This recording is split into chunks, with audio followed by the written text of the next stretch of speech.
नमस्कार, मी प्रोफेसर उज्ज्वला लक्ष्मण भोर, मराठी विभाग राव बहादूर नारायणराव बोरावके महाविद्यालय श्रीरामपूर।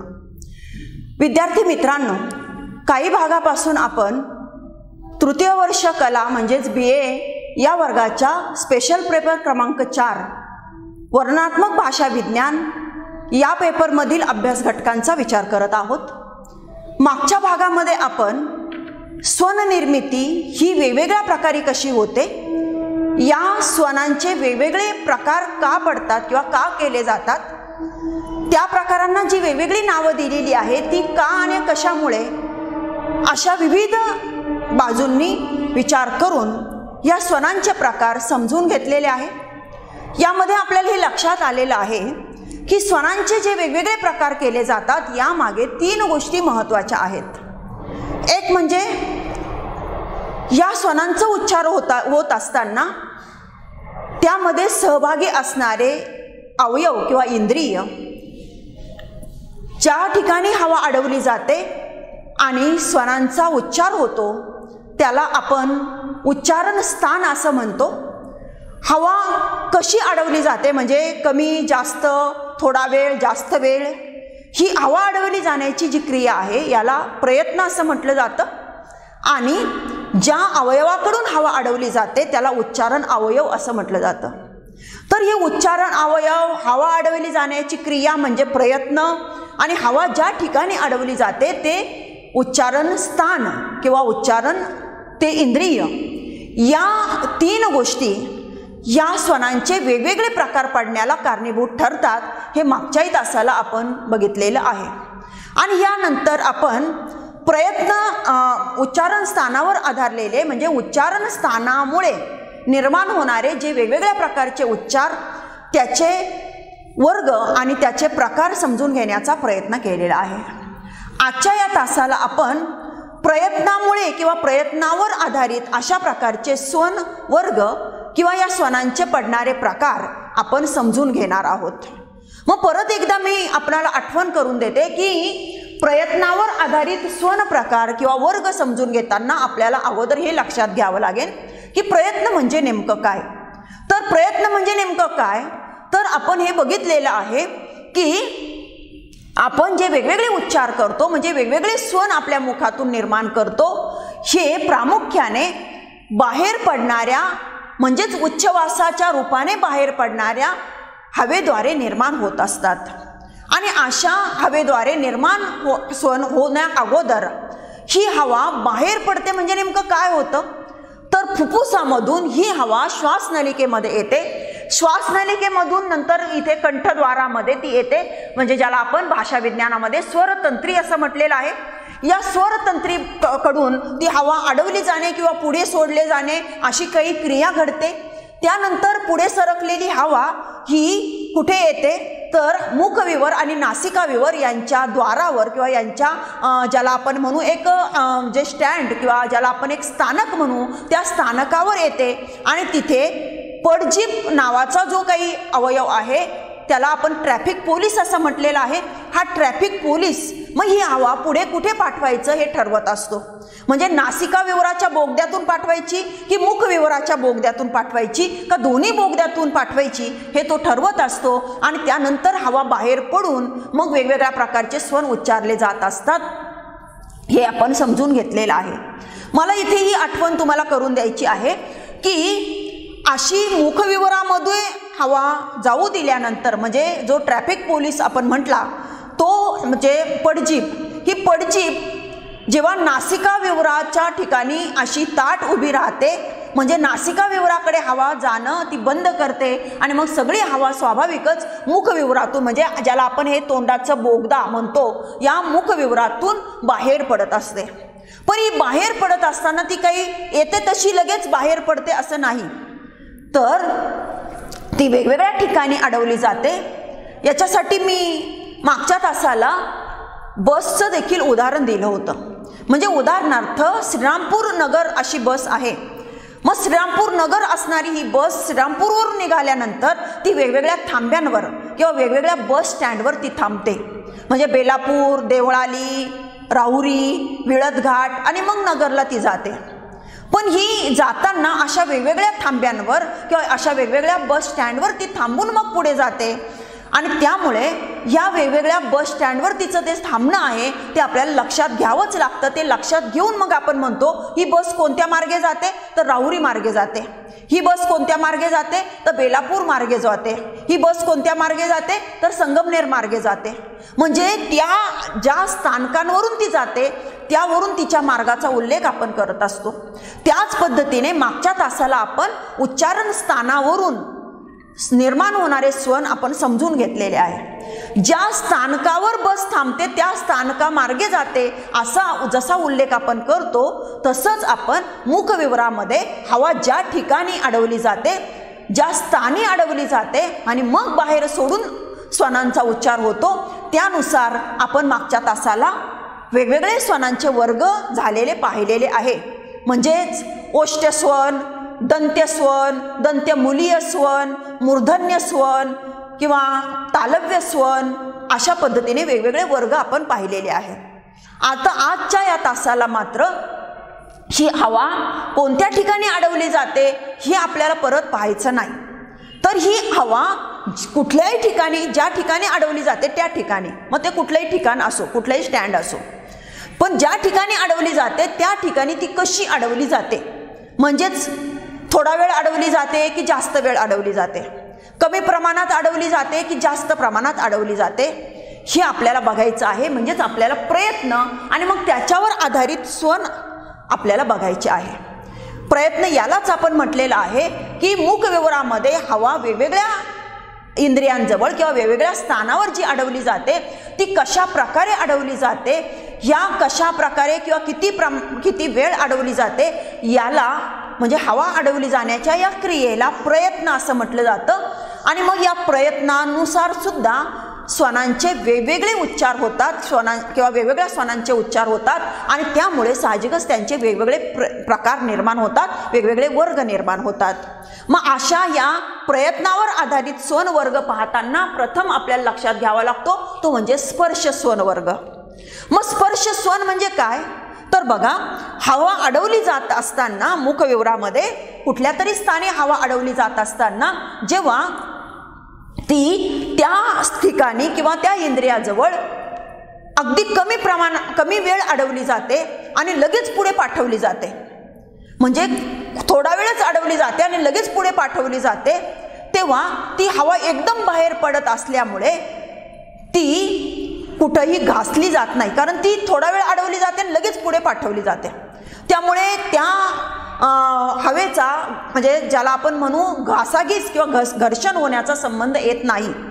तर ती असं कुठलाही घर्षण न होता फक्त जणू काही जसं आपण एखाद्या म्हणजे लुटुपुटीचा खेळ आपण खेळत असतो आणि मग फक्त स्पर्श आपण करतो आणि लगेच आपण तो गडी बाद झाला असं जाहीर करतो, त्या पद्धतीने ही मुखविवरामध्ये हवा मग दाताच्या मुळाशी म्हणा, दाताशी म्हणा किंवा टाळूशी म्हणा अशी अगदी किंचित काळ अडवली जाते आणि नुसता स्पर्श त्या इंद्रियाला त्या हवेचा होतो आणि लगेचच्या लगेच ती मुखातून बाहेर सोडली जाते.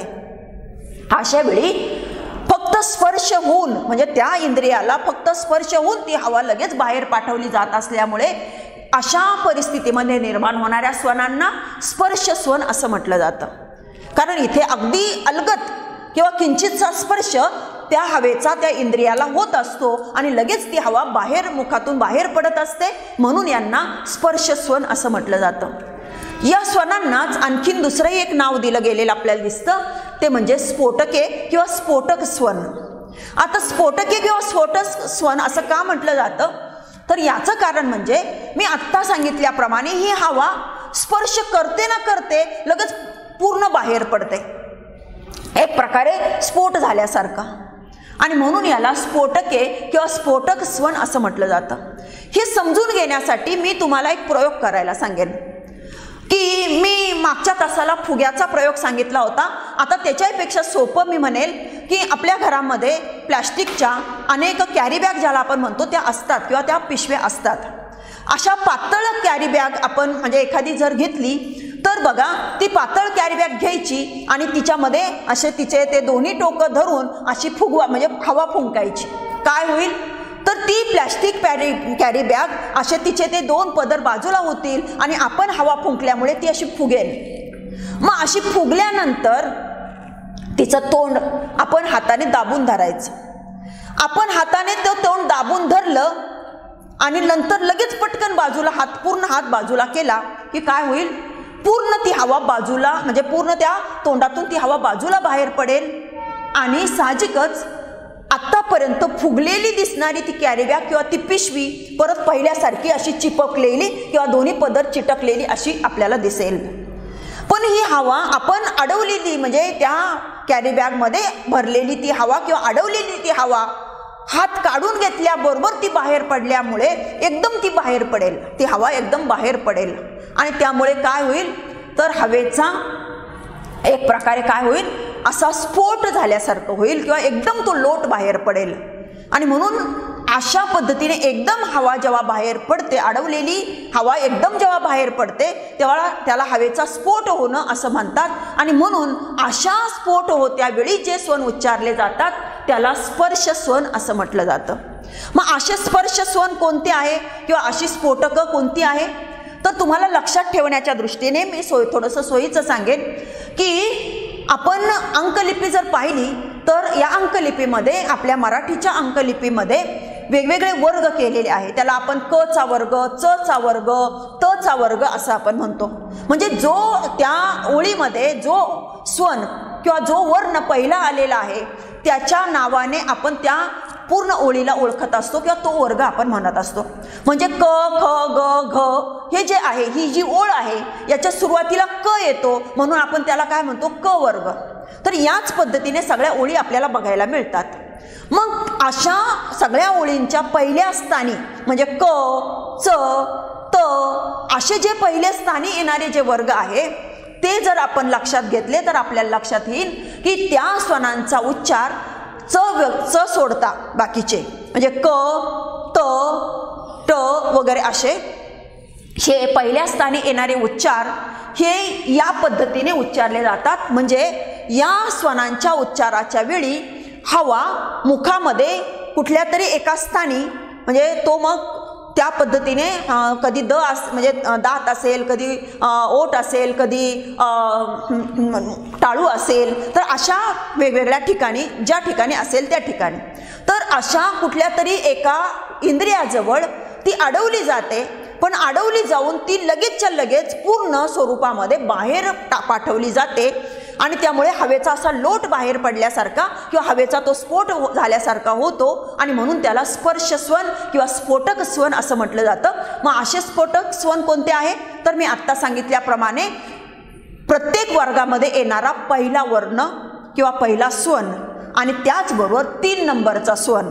म्हणजे उदाहरणार्थ क च्या वर्गामध्ये 3 नंबरचा कोण येतो तर ग, कारण क हा पहिला, ख दुसरा आणि तिसरा येतो ग. याच पद्धतीने जर आपण ट च्या वर्गामध्ये जर पाहिलं तर ट, ठ आणि ड, ड हा तिसरा वर्ण येतो. याच पद्धतीने प च्या वर्गामध्ये जर आपण पाहिलं प, फ आणि ब हा तिसरा वर्ण येतो. म्हणजे तिसऱ्या स्थानी येणारे वर्ण आणि पहिल्या स्थानी येणारे वर्ण हे कसे असतात तर स्पर्श स्वन स्वरूपाचे असतात. हे आपल्याला लक्षात ठेवण्यासाठी. पण प्रयोग करून बघायचा असेल तर मी असं म्हणेल की आपण प्रयोग करून बघा की या वर्णांना उच्चारताना अशी हवा एकदम स्फोट स्वरूपामध्ये बाहेर पडताना आपल्याला जाणवते की नाही. नंतर दुसरा प्रकार आहे तो म्हणजे घर्षक स्वन. स्पर्श स्वनांच्या अगदी वेगळी किंवा विरुद्ध क्रिया घडते तेव्हा घर्षक स्वन निर्माण होतात. अगदी विरुद्ध क्रिया घडते म्हणजे काय तर आपण आता इथं बघितलं की स्पर्श स्वन उच्चारताना मुखविवरामध्ये कुठल्या तरी इंद्रियाजवळ किंवा कुठल्या तरी ठिकाणी हवा अडवली जाते. पण थोडा वेळ अडवली जाऊन ती लगेच सोडली जाते आणि एकदम सोडली जाते. याच्या उलट म्हणजे काय तर मुखविवरामध्ये कुठल्या तरी ठिकाणी कुठल्या तरी स्थानी हवा अडवली जाते पण ती लगेच सोडली जात नाही.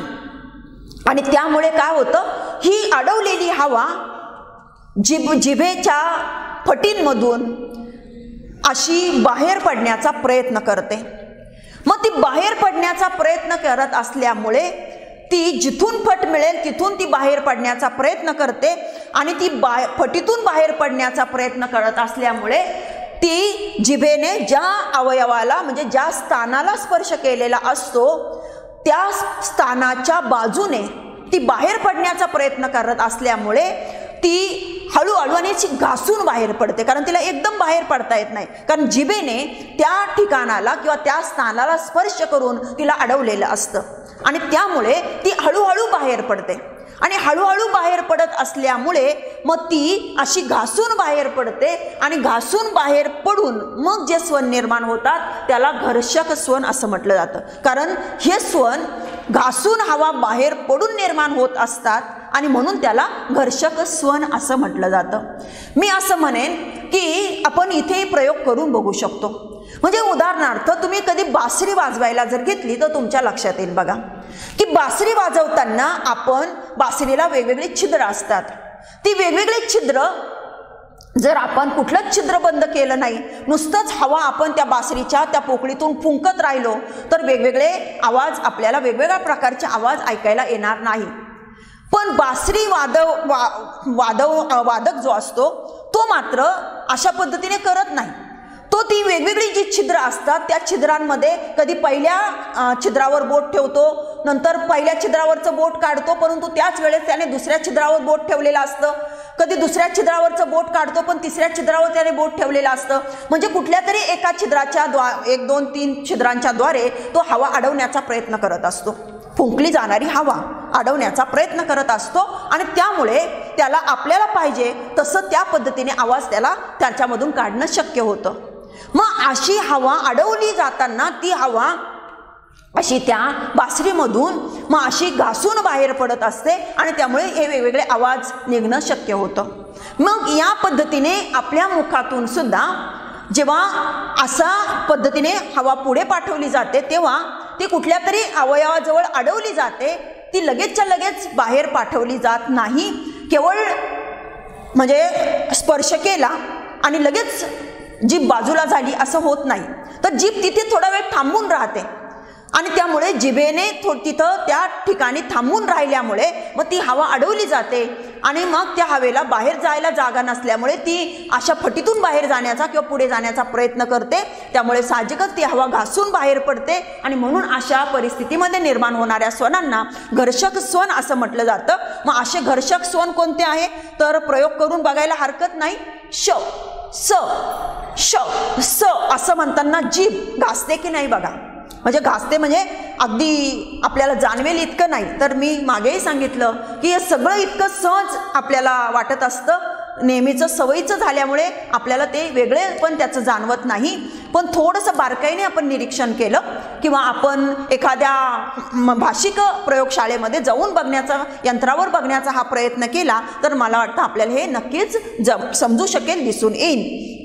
बरं, आपण इथे आपल्या पातळीवर आपण असा प्रयोग करून बघायला हरकत नाही की श स किंवा इंग्रजीमधला फर असं म्हणताना फर असं म्हणजे घासल्यासारखं होतं की नाही हे बघून म्हणजे किंवा थँक्स म्हणताना सुद्धा जिभेचं आपला भाग आणि दात हे असे एकमेकाला थोडेसे घासल्यासारखे वाटतात. तर या पद्धतीने जेव्हा घासून स्वन उच्चारले जातात तेव्हा त्यांना घर्षक स्वन असं म्हटलं जातं. नंतर तिसरा प्रकार म्हणजे पार्श्विक स्वन. पार्श्व भाग म्हणजे पाठीमागचा भाग, हे आपल्याला माहित आहे. मग पार्श्विक म्हणजे जीभ पाठीमागे जाऊन किंवा पाठीमागे वळून हवा अडवण्याचा आणि नंतर सोडण्याचा प्रयत्न करते, तेव्हा अशा परिस्थितीमध्ये निर्माण होणाऱ्या स्वनांना पार्श्विक स्वन असं म्हटलं जातं. म्हणजे हवा अडवताना जिभेचं म्हणजे हे टोक जे आहे ते मागच्या बाजूकडे जातं, म्हणजे मागच्या टाळूकडे ते जाण्याचा प्रयत्न करतं. आणि मग अशा परिस्थितीमध्ये म्हणजे साहजिकच ही हवा ही अशा बाजूचे जी काही 2 मार्ग एक प्रकारे जिभेच्या अशा उलट्याहून मागे जाण्यामुळे जे बाजूने 2 मार्ग तिला उपलब्ध होतात किंवा ज्या 2 फटी तिला प्राप्त होतात त्याच्यामधून ती बाहेर पडते, पण ती घासून बाहेर पडत नाही. त्यामुळे तिला घर्षक स्वन म्हणण्याचं काही कारण आपल्याला नाही. तर ती त्या ज्या फटी आहे त्या फटींमधून हळूहळू बाहेर पडते आणि म्हणून याला पार्श्विक स्वन असं म्हटलं जातं. कारण यावेळेस जीभ हवा अडवण्यासाठी मधल्या टाळूकडे म्हणजे जरा मागच्या बाजूला वळालेली असते, मागे गेलेली असते आणि म्हणून याला म्हणजे पार्श्विक स्वन असं म्हटलं जातं. मग अशी पार्श्विक स्वन कोणते आहे तर ल आणि ळ. ल आणि ळ म्हणताना जीभ थोडीशी अशी वळालेली आपल्याला दिसते. ल म्हणताना ती दाताच्या मुळाकडे वळालेली आपल्याला दिसते, तर ल म्हणताना मात्र ती जास्त मागे वळालेली दिसते म्हणजे टाळूच्या मधल्या भागाकडे. त्यामुळे ल हा दंतमुलीय पार्श्विक स्वन म्हटला जातो, तर ळ हा मूर्धन्य पार्श्विक स्वन म्हटला जातो, कारण हवा इथे अडवली जाते ती मधल्या टाळूकडे म्हणजे जिभेचं टोक जाऊन. आणि म्हणून अशा पद्धतीने ल आणि ळ हे पार्श्विक स्वन म्हणजे जिभेला काही थोडंसं वळण घेऊन मग उच्चारले जाणारे असे स्वन आहे आणि म्हणून याला पार्श्विक स्वन म्हटलं जातं.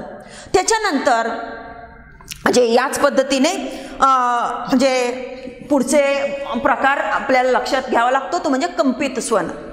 आता कंपन होणं म्हणजे काय तर थोडी थरथर होणं.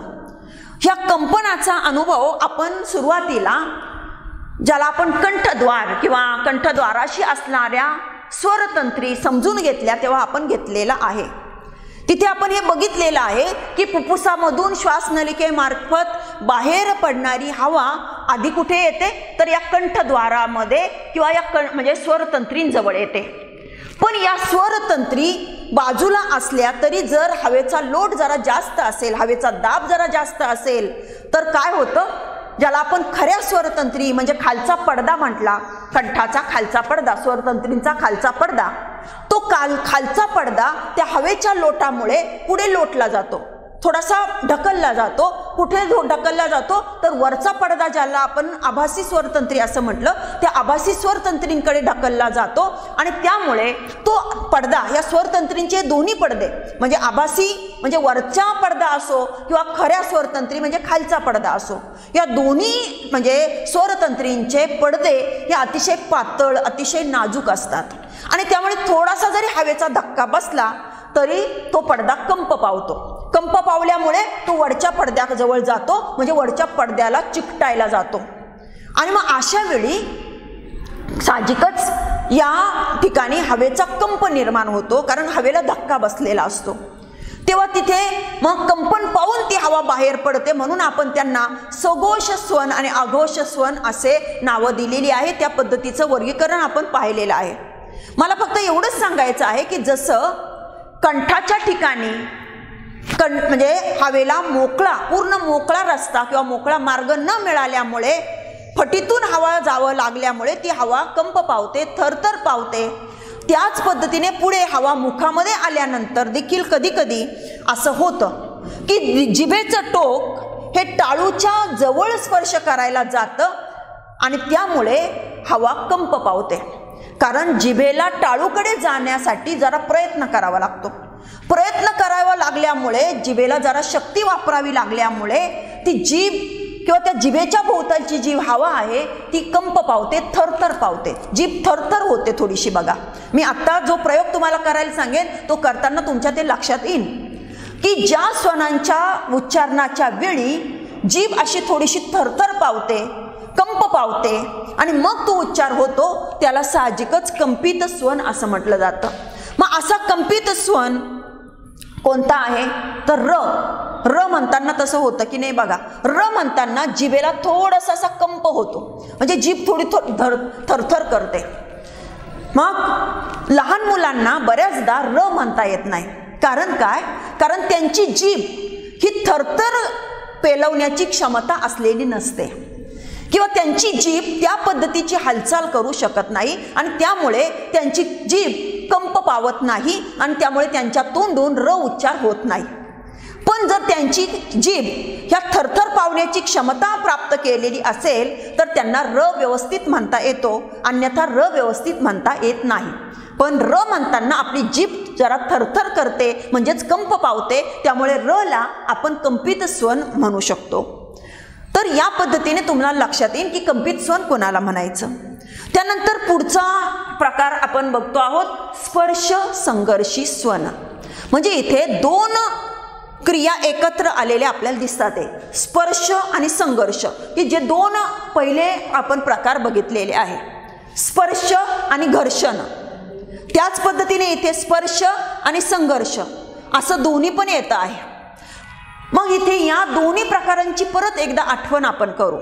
स्पर्श स्वनांच्या वेळी काय होत असतं, तर जिभेकडून हवा अडवली जाते, पण ज्या ठिकाणी अडवली जाते त्या ठिकाणाला स्पर्श होतो ना होतो लगेच ती हवा पूर्णतः बाहेर जाऊ दिली जाते.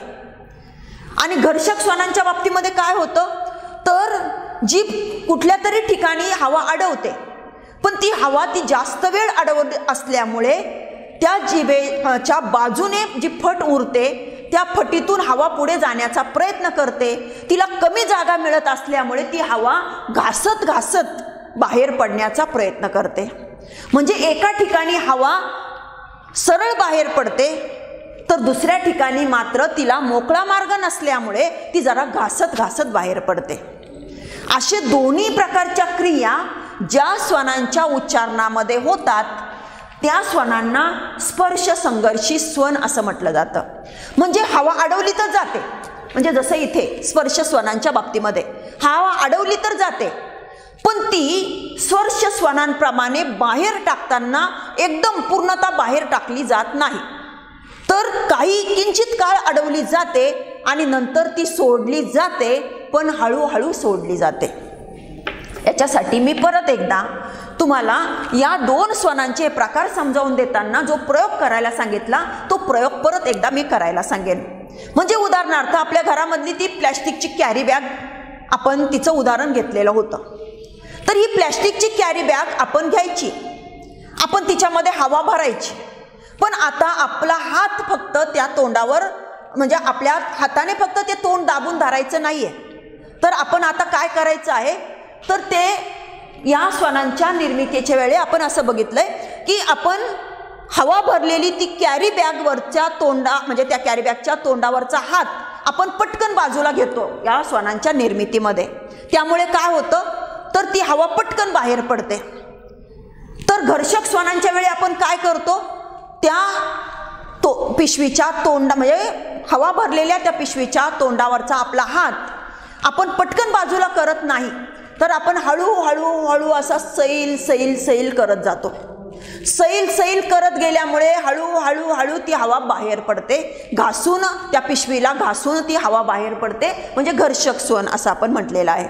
मग इथे मी परत असा प्रयोग सांगेल की आपण जी ही पिशवीमध्ये हवा भरलेली आहे ती पिशवी आपण हाताने धरलेली आहे, आपण हवा भरायची आणि लगेच सोडायला सुरुवात करायची, म्हणजे थांबायचं सुद्धा नाही. इथे आपण थांबू शकतो घर्षक स्वनाच्या बाबतीमध्ये किंवा म्हणजे परंतु इथे आता स्पर्श संघर्षी स्वन असं म्हणताना हवा पिशवीत भरली की लगेच काय करायचं, ती तोंडावरचा आपला हात लगेचच्या लगेच सैल करायला सुरुवात करायची. त्यामुळे काय होईल, हवा बाहेर पडेल, पण कशी बाहेर पडेल, हळूहळू हळू घासून बाहेर पडेल. म्हणजे दोन्ही क्रिया इथे घडतात.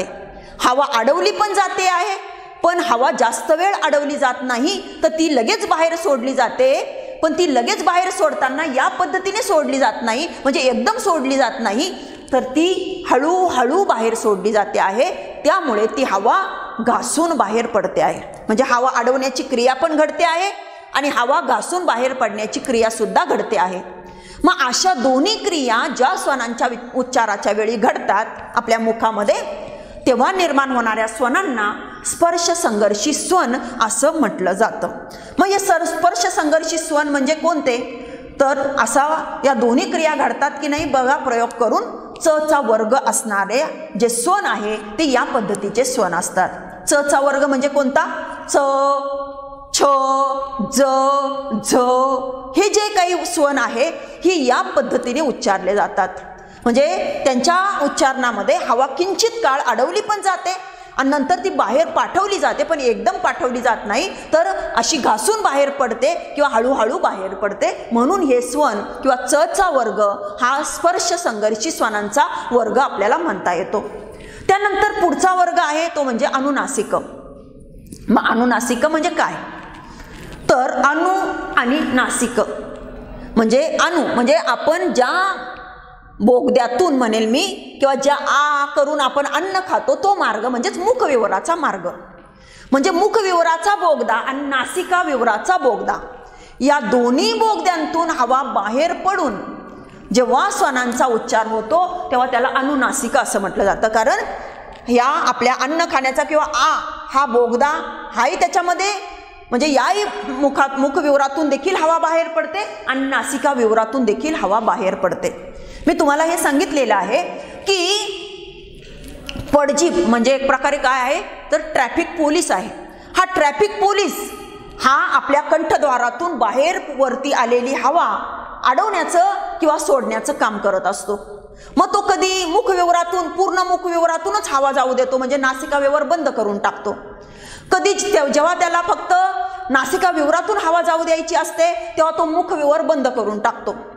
परंतु जेव्हा त्याला थोडासा कंटाळा येतो, त्याला दोन्ही मार्गातून जाऊ द्या, जशी जाईन तशी हवा जाऊ द्या असं त्याला वाटतं, तेव्हा तो दोन्ही मार्गातून हवा म्हणजे जाऊ देतो. म्हणजे मुखविवरातून पण हवा जाऊ देतो आणि कंठविवरातून पण हवा जाऊ म्हणजे नासिका विवरातून देखील हवा जाऊ देतो. म्हणजे दोन्ही बोगद्यांतून हवा जायला लागते. मी आमच्या रेग्युलर तासाच्या मुलांना मी एका मार्गाचं उदाहरण दिलेलं आहे, ते तुम्हालाही मी इथे देऊ इच्छिते की तुम्ही जर कधी पुणे आणि सातारा असा प्रवास केलेला असेल तर तुमच्या हे लक्षात येत असेल बघा. पुण्याहून सातारला जाताना आपल्याला कात्रजला एक बोगदा लागतो. जर तुम्ही कात्रजच्या म्हणजे त्या बोगद्याचा तो मार्ग जुन्या काळामधला जर बघितला तर तुम्हाला हे लक्षात येऊ शकतं किंवा की म्हणजे पुण्याहून सातारला जाताना कात्रजचा पूर्वी एकच बोगदा होता. म्हणजे त्या बोगद्यातूनच गाड्या जायच्या पण आणि यायच्या पण. म्हणजे सातारहून पुण्याला येणाऱ्या गाड्या त्याच बोगद्यातून यायच्या आणि पुण्याहून सातारला जाणाऱ्या गाड्या त्याच बोगद्यातून जायच्या. पण तो आता तसं नाही आहे. आता दोन बोगदे केलेले आहे बघा. म्हणजे पुण्याहून सातारला जाण्यासाठी एक बोगदा आणि सातारहून पुण्याला येण्यासाठी एक बोगदा. थोडंसं अंतर आहे त्या दोन्ही बोगद्यांमध्ये, पण असे दोन स्वतंत्र वेगवेगळे बोगदे आहे. त्याच पद्धतीने मी म्हणेल की पडजिभेजवळ हे दोन स्वतंत्र बोगदे असतात. एक नासिका विवराचा बोगदा म्हणजे नाकाच्या पोकळीचा म्हणजे तो बोगदा, आणि एक मुखविवराचा म्हणजे ज्या मुखातून आपण अन्न खातो हवा घेतो तो बोगदा म्हणजे मुखविवराचा बोगदा. असे दोन्ही बोगदे असतात आणि या दोन्ही बोगद्याच्या टोकाला ही पडजीभ असते लोंबकळत. मग ही पडजीभ ठरवत असते की नासिका म्हणजे नाकाचा बोगदा कधी बंद करायचा, मुखाचा बोगदा कधी बंद करायचा, किंवा नाकाचा बोगदा कधी चालू करायचा, मुखाचा बोगदा कधी चालू ठेवायचा, किंवा दोन्ही बोगदेच कधी चालू ठेवायचे. तर ही ती पडजीभ ठरवत असते. मग या पडजिभेने जेव्हा असं ठरवलेलं असतं की नाकातूनही हवा जाऊ द्यायची आणि मुखातूनही हवा जाऊ द्यायची, म्हणजे दोन्ही बोगद्यातून हवा जाऊ द्यायची, अशा दोन्ही बोगद्यातून हवा बाहेर पडत असल्यामुळे ज्या स्वनांचा उच्चार होतो त्याला अनुनासिका असं म्हटलं जातं. कारण दोन्ही मार्गाने त्या स्वनांचा उच्चार होत असतो आणि म्हणून यांना अनुनासिका असं म्हटलं जातं. मग अशी अनुनासिकांची उदाहरणं म्हणून सगळ्या प्रकारचे न आपण घेऊ शकतो. म्हणजे वाङ्मयामधला न, ज्याला आपण न बाणाचा म्हणतो तो न, ज्याला आपण न नळाचा म्हणतो तो न, त्र किंवा म, हे सगळे जे स्वन आहे हे या पद्धतीने उच्चारले जाताना आपल्याला दिसतात. आपण प्रयोग करून बघा. मी असंही सांगते की वाङ्मय म्हणताना नाक बंद करायचं, म्हणजे नाकाच्या ज्या पुड्या आहे ह्या नाकपुड्या बंद करायच्या आणि वाङ्मय म्हणायचं, वाङ्मय असं म्हणायचं. बघा स्पष्ट उच्चार होतो का? मला वाटतं तुमच्या अनुभवाला येईल की नाकाच्या दोन्ही नाकपुड्या जर बंद केल्या आणि वाङ्मय म्हणण्याचा जर आपण प्रयत्न केला तर आपला तो वाङ्मय असा शब्द स्पष्टपणाने उमटत नाही. कारण काय? कारण नाकातून हवा बाहेरच पडू शकत नाही. म्हणजे दोन्ही बोगद्यातून हवा बाहेर पडायला पाहिजे तशी ती पडू शकत नाही आणि त्यामुळे वाङ्मय म्हणताना तो न स्पष्ट उच्चारला जात नाही. याच पद्धतीने मी असं म्हणेल की त्राण, त्राण म्हणताना न त्र जो आहे तो त्र म्हणताना नाक आणि मुख या दोन्ही विवरातून हवा बाहेर पडत असते. मग त्राण म्हणताना सुद्धा नाक बंद करायचं. त्राण म्हणता येतो का? किंवा त्राण हा शब्द आपल्याकडून स्पष्ट उच्चारला जातो का? याचा तुम्ही प्रयोग करून बघायला हरकत नाही. माझ्या अनुभवानुसार त्राण म्हणताना जर नाकाच्या दोन्ही नाकपुड्या बंद केल्या तर त्राण असं स्पष्ट उमटणार नाही, ते जरा वेगळा उच्चार उमटेल.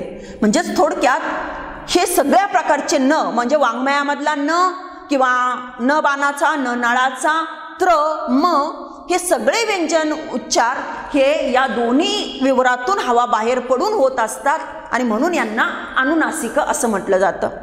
पुढचा प्रकार आपला आहे तो म्हणजे ताडित स्वन. ताडित ताडन करणं, ताडन म्हणजे धक्का देणं, आघात करणं, ज्याला आपण बुक्का मारणं असं म्हणतो ते. तर बघा ही जीभ आपली आहे ना विद्यार्थ्यांनो, ही जीभ ज्याला आपण म्हणतो चौचाल आहे, तुझी जीभ फार चरचर चालते. तर हे आपल्याला जे अनुभव येतात त्या अनुभवावरून लोकांनी मला वाटतं या जिभेला हे सगळे नावं ठेवलेली आहे किंवा ही दूषणं दिलेली आहे. कारण ही जीभ फार करामती करते. ती जशी आपल्याला काय चांगलं काय वाईट, काय खाऊ नको काय खा किंवा हे छान आहे की हे जरा कडवट आहे हे जसं सांगण्याचं काम करत असते ना, तशाच पद्धतीने ती वेगवेगळ्या करामती करत असते. म्हणजे आत्ताच आपण बघितलं की ती वेगवेगळ्या ठिकाणी हवा अडवण्याचं काम करत असते. ती जसं वेगवेगळ्या ठिकाणी हवा अडवण्याचं काम करत असते तसंच कधी कधी ती एखाद्या अवयवाला असा धक्का किंवा म्हणजे आघात देण्याचं सुद्धा काम करत असते. असं ज्याला आपण बुक्का मारणं म्हणतो तसा बुक्का हवेवर बुक्का मारण्याचं सुद्धा ती काम करत असते. म्हणजे असं मी त्याच्यासाठी असं उदाहरण देते. तुम्ही कधी जर घोरपड पाहिली असेल, घोरपड नावाचा प्राणी एकतर आपल्याला फारसा पाहायला मिळतच नाही, तो पण जर कधी सापडला आणि त्याला आपण जर पकडण्याचा प्रयत्न केला तर ती घोरपड असं म्हणतात, म्हणजे मी अनुभव घेतलेला नाही पण मी ऐकलेलं आहे की ती घोरपड आपल्या शेपटीचा असा काही फटकारा देते की पकडणाऱ्याच्या हाताची पकड सैल झाली पाहिजे. थोडक्यात मी एवढंच सांगेन की आपली जीभ सुद्धा कधी कधी हवेला असा फटकारा देत असते, म्हणजेच असा हवेवर आघात करत असते, म्हणजे ताडन करत असते. ताडन म्हणजे आघात करणे.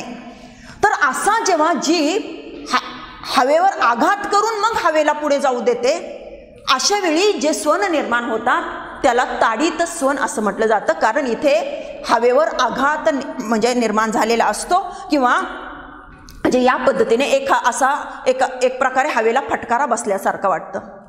मग ड हा वर्ण काही शब्दांमध्ये उच्चारताना असा फटका बसल्यासारखा होतो की नाही बघा.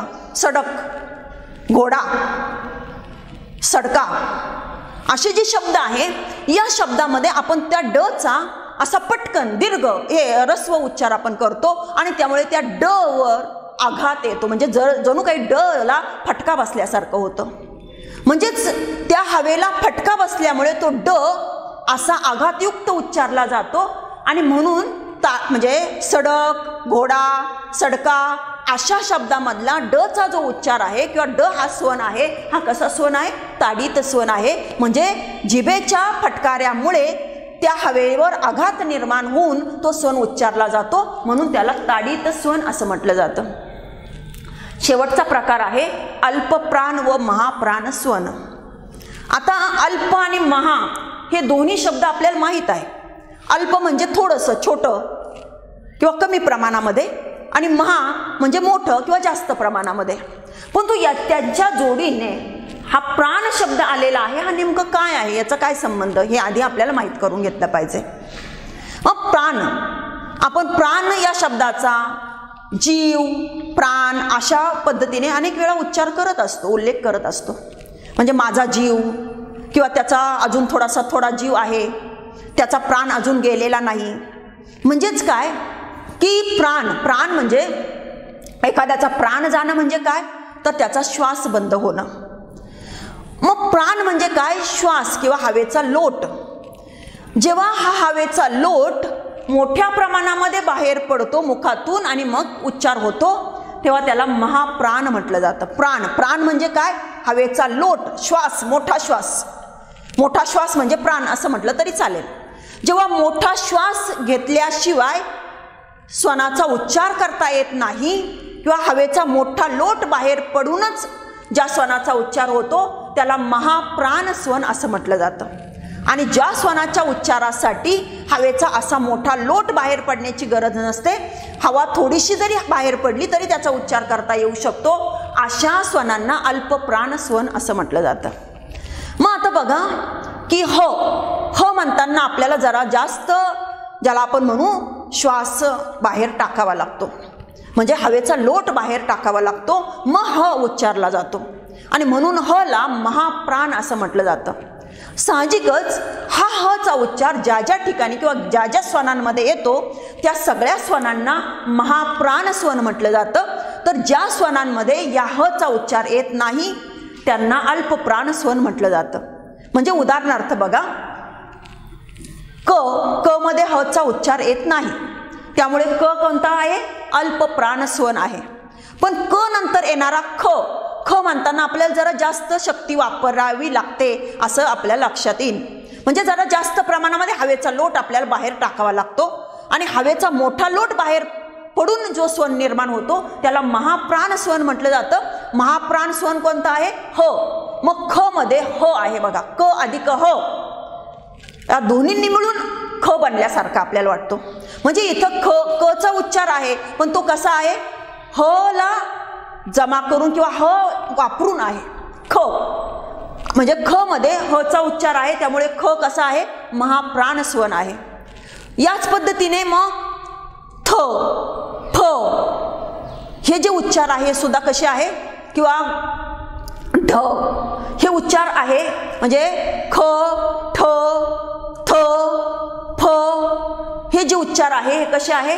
तर ह मिसळलेले, म्हणजे हा हवेचा मोठा लोट मिसळलेले उच्चार आहे. म्हणून या सगळ्या स्वनांना महाप्राण म्हटलं जातं. तर जिथे ह चा उच्चार मिसळलेला नाही, म्हणजे जिथं हवेचा मोठा लोट मिसळावा लागत नाही, असे क, ग किंवा त किंवा प, ब असे जे उच्चार आहे ते अल्पप्राण उच्चार आहे किंवा अल्पप्राण स्वन आहे. तर या पद्धतीने तुमच्या लक्षात आलं असेल की जसे जीभ कोणत्या अवयवाला स्पर्श करून हवा अडवते आणि मग पुढे जाऊ देते, याला महत्त्व असतं, त्यानुसार जसे वेगवेगळे स्वनांचे प्रकार किंवा वर्ग निर्माण होतात, त्याच पद्धतीने ही जीभ जी हवा अडवते ती कशा पद्धतीने अडवते, म्हणजे कमी प्रमाणात, जास्त प्रमाणात किंवा लगेच सोडणं, थोडा वेळ थांबून ठेवणं, तर ह्या अडवल्या जाण्याच्या स्थितीवर म्हणजेच प्रयत्नावर सुद्धा हे वेगवेगळे स्वनांचे वर्ग अवलंबून असलेले आपल्याला दिसतात. या वेगवेगळ्या वर्गांची आणि ते तसे का म्हटले जातात याबद्दलची माहिती आज आपण इथे समजावून घेण्याचा प्रयत्न केलेला आहे. ही माहिती तुम्ही अधिक पडताळून पहा, त्यासाठी वेगवेगळे प्रयोग करा आणि या पद्धतीने आपल्याकडून स्वन उच्चारताना होतं की नाही हे आजमावून पाहण्याचा प्रयत्न करा. हे होत नसेल तर याच्यामध्ये आपल्या वागिंद्रियांचा दोष किंवा आपण उच्चारतो त्या उच्चारताच्या वेळी आपण जे काही स्थिती करतो, आपल्या अवयवांची हालचाल करतो, त्या हालचाली होण्याचा दोष आहे असं समजायला हरकत नाही. आणि मग आपल्याला त्यामध्ये काय सुधारणा करायची हे सुद्धा मला वाटतं सहज समजू शकतं, सहज लक्षात येऊ शकतं. तर या पद्धतीने आपण हा पडताळा घेण्याचा प्रयत्न कराल अशी अपेक्षा व्यक्त करते. आणि आजचा हा प्रयत्नावर आधारित स्वन प्रकार हा जो घटक आपला आहे हा इथे संपला असं मी आपणाला सांगू इच्छिते. सर्वांना धन्यवाद.